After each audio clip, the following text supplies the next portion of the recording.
I hate to be the one to say it, but men, we can dish it, but we just cannot take it.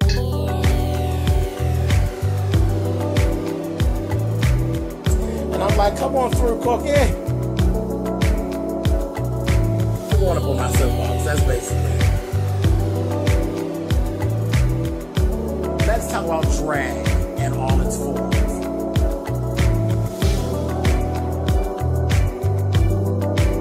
What, Cookie?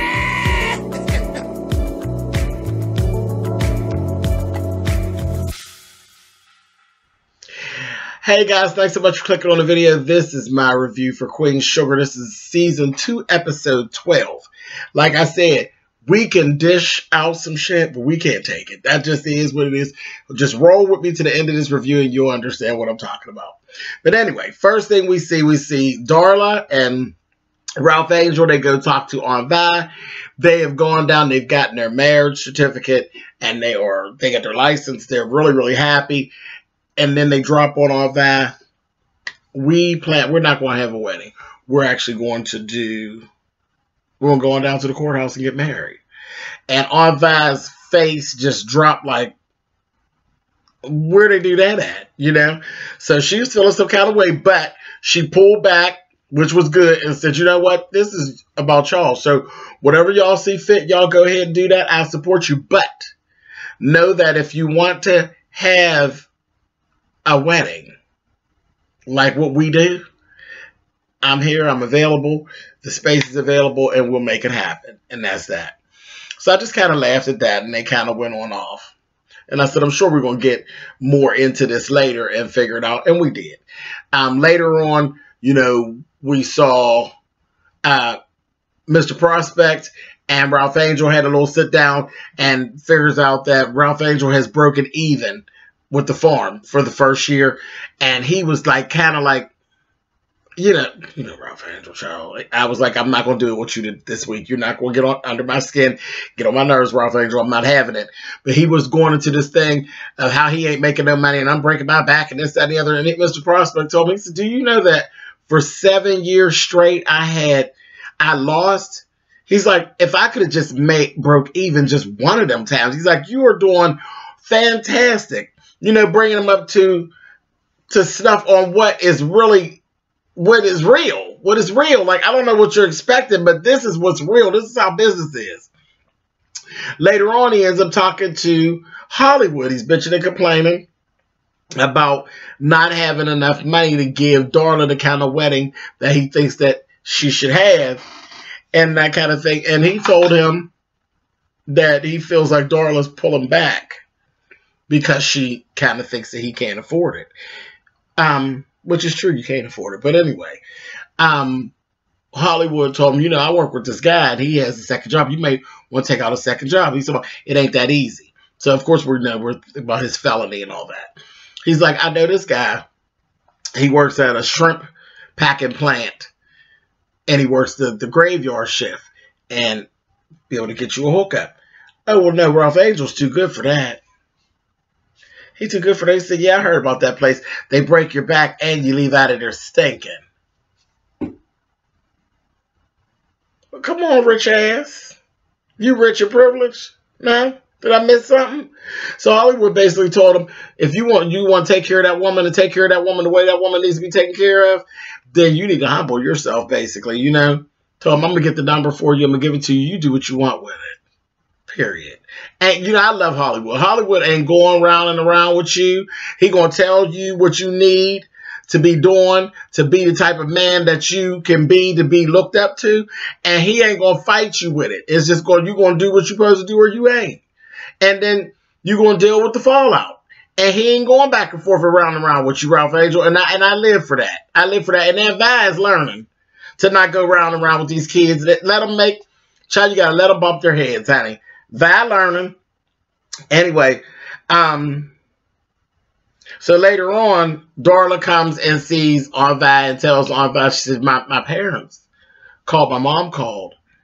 And she had some mixed feelings. She said, you know, I'm really nervous. I'm happy because I haven't talked to them in like 6 years. But you know, she was happy but nervous. And she's like, you know, I'm thinking if my mom comes around and my dad will come around, you know, she says, well, I'm sure he will. She says, well, you know, my dad has a way of seeing what he wants to see. And that's what Val was told. She's like, she's going to see that you're doing a wonderful job, you know, with yourself. You got yourself together. You're being a wonderful mother to Blue. There's nothing else he can see other than what's actually real and what's going on. And like she said, you know, he has a way of seeing what he wants to see. And Val said, well, you know, basically, you better not come down here with this bullshit, honey. Said, if he do, it is what it is. She said, but what you need to do, she told her a little story about when she married her first husband and he beat her and everything. And then she was saying how, you know, even after Ernest came and ran him away, people tended to look at her a certain type of way. And she wanted to go and hide because people viewed her as a certain type of woman, you know, because she had been through that. And she wanted to hide and not go around the people.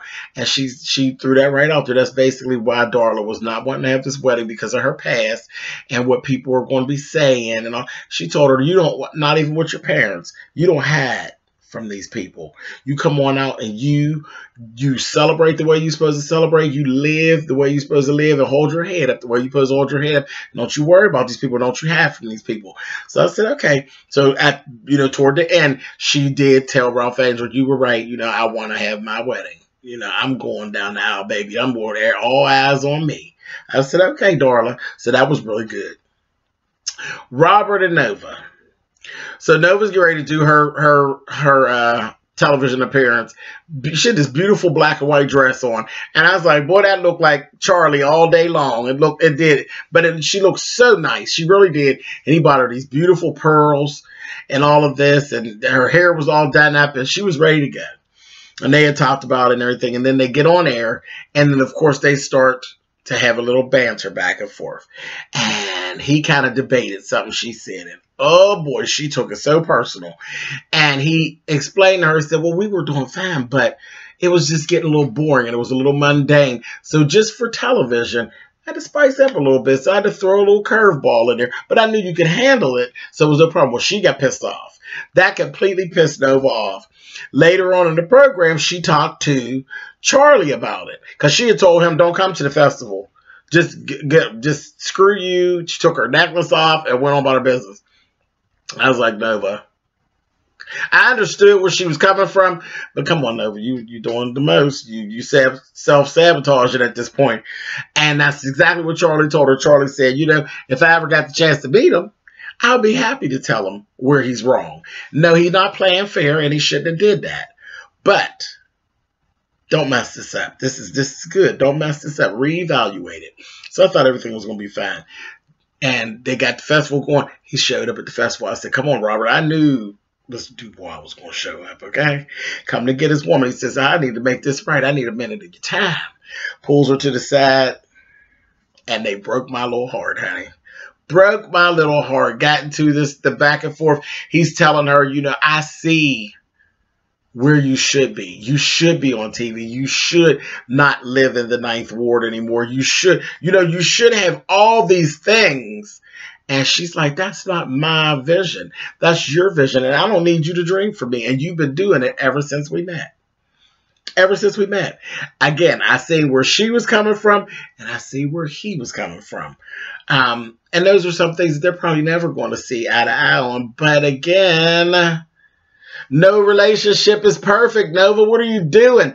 But she dismissed him. She dismissed him. I was so heartbroken. I was like, ah. So I'm hoping, and I can't see him just giving up like this. So I'm hoping that we haven't seen the last of Robert Dubois, because he's still perfect for Nova as far as I'm concerned. And again, there's going to be some things that you're going to not see eye to eye because you're two different people. But, you know, you can work it out. Shit. Messed up little stuff. Anyway, so then we got Davis. Davis is at the doctor's. And he has an injury. And he's going to have surgery.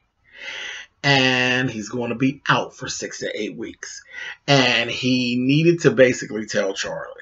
He didn't end up getting the chance to tell Charlie, because when he did run into Charlie, he ran into her It was weird. Like, the atmosphere was really weird because he came in, she was straddling Remy up in there, they up in there hugged up, but they did get busted, but they, she had jumped off his lap and everything. And that's like the first time he's seen them together. Like, oh, wait, you with this mother? So it was that kind of thing. And Micah was coming in the door. Micah went on to his room. They started talking back and forth. It led into the conversation because all through this, we were having problems with Sam Landry was doing shady stuff trying to curb Charlie's harvest festival. And he did. He messed up. He bought people out, messed up her venue. Then he had the roads blocked where her vendors and stuff couldn't get in. It was just a whole mess of things. But at that point, when they had this little interaction, her and Davis, Remy had actually sealed the deal on another venue, which ended up falling out. Well, anyway, he had sealed the deal. She was telling him, oh, yeah, Remy saved the day. And he's kind of looking like, did he? And then they start having a little conversation. Remy gets a phone call, finds out that didn't work. Davis jumps in and says, well, why don't you do this, this, and this? Remember when we did this back in the day and this, that, thing, and the other? And she's like, oh, okay. So, and then he's like, and I could get old girl to sing. And then Charlie kind of looked like, now how you going to pull that off? Because he's screwing her, that's how. So that was that. So I started picking up on right away. I said, oh. So Charlie and Davis both are petty and in their feelings. They fine with fussing, with being separated, long as they don't see each other with somebody else. I said, oh, y'all and y'all feelings, y'all petty, both of y'all. So that was that. And it was on both their part. Neither one of them was doing too good with it. But anyway, so he didn't get to tell Charlie then. So they got all that together, had the whole festival. The festival was really good. Charlie was having an issue. She's having an issue because it wasn't the vision. It wasn't as extreme or as extravagant as she wanted it to be. Nova and Remy got together, and Nova brought her right on down. So this is perfect. This is not that what you got going on is not what this is about. This is about bringing the community together, having something, and everybody enjoying it. Something that had been, they used to have it, and then it kind of went away. And they were having it. Everybody was fine. Nobody knew about these extravagant plans you had, and nobody cared about that because that ain't what it really is about. And at first, Charlie was kind of like, don't start, But then she had to pay attention. They said, look around. Look around, the people were dancing and laughing and having a good time. It rained anyway. So it literally rained. And Louisiana and that rain, it rained. It would have been rained out anyway. They ended up having it at the meal. It was perfect. It was absolutely perfect. And then she got it. She got it together. She's like, okay, cool. So then she goes up and does her little speech. They do the crowning for Miss Brown Sugarland or whatever it is. And it was Kiki, naturally. When the girl sang, honey, Charlie was all up in her feelings for a minute. I said, let that go. You standing right over there with your man. Let that go. Anyway, then Charlie was thanking people. When she bring Remy up, baby, kiss her on the lips. Honey, you could have bought and sold Davis for 5 cents. He was feeling some kind of way. I said, ain't your woman there? Sit down. Sit down. One of your women. Sit down. Anyway, so that was that whole thing. So later on that night, he comes and he says, I'm getting ready to leave. And he told her, I'm going to LA tomorrow. And she's like, oh, all right, see you. And he's like, aren't you going to ask why? And she's like, no, that's not my thing anymore. That's not my business. It's not my business to patrol where you're at. And that's not real. That's not, what you're doing is not my deal anymore. It's not a big deal to me. And she says, but I'll tell you what is a big deal. Remy, he's a big deal. Baby, that Davis's face dropped, honey. He never did tell her about the time off. He never did tell her about the injury. None of that. His face dropped. He told her, I'm sorry about it all. All of it. Everything that I did, I'm sorry. I said, you can dish it, but you truly can't take it. The fact that he could not take, you could just see him crumble from the inside. The fact that she actually is done with your ass. He couldn't take it. He could not take it. And the worker she was in her feelings too, but she hit him with a ton of bricks, baby. That's just men though. They cannot take it. They can't take it. They'll dish it out, but we can't take it. Cannot take it. I said, He went around that corner. I kind of felt bad for him. He was slinking around the corner. I said, look at him wanting to slide down the wall and cry, honey. Poor thing. See ya. A mess. But that's where it actually ended out at. So I was like, oh, wow. But yeah, we need Robert Dubois back. Nova, you can get off of that, whatever that is you on here. All right, y'all. I'll talk to y'all next week.